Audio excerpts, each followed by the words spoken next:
இன்னைக்கு எபிசோட்ல பார்வதி சொன்ன விஷயத்த மீனா முத்துக்கிட்ட சொல்றா. பார்லர் அம்மா உனக்கு நல்லது பண்ணுச்சுன்னு சொன்னா அது நம்புற மாதிரி இல்லையேன்னு முத்து சொல்றான். தேவையில்லாம எதுக்கு 2 லட்சம் கொடுக்கணும், இதுல வேற ஏதோ வில்லங்கம் இருக்குன்னு முத்து சந்தேகப்படுறான். காலையிலேயே மீனாவும் ஸ்ருதியும் கிச்சன்ல நின்னு பேசிட்டு இருக்காங்க.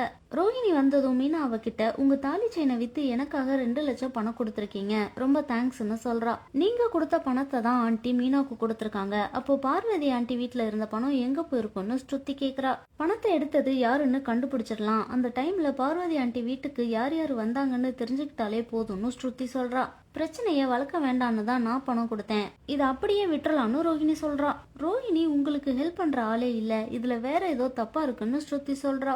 முத்து வந்து நடந்ததெல்லாம் கேட்டுட்டு பார்லர் அம்மா கிட்ட ஏதோ மர்மம் இருக்கு, அதை சீக்கிரம் கண்டுபிடிக்கிறேன்னு சொல்றான். மனோஜ் ஷோரூமுக்கு ஒருத்தர் திருஷ்டி பொம்மை விற்கிறதுக்காக வராரு. ரோஹிணி அந்த போட்டோவை பார்த்துட்டு இந்த ஃபேஸை எங்கேயோ பார்த்த மாதிரி இருக்கேன்னு யோசிக்கிறா.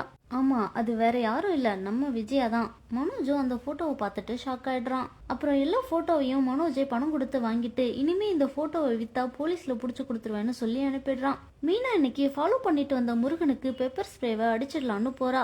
ஆனா முருகன் எஸ்கேப் ஆகி ஓடிட்டான். சீதா அந்த வழியா வரும்போது மீனாவை பார்த்துட்டு பேசிட்டு இருக்கா.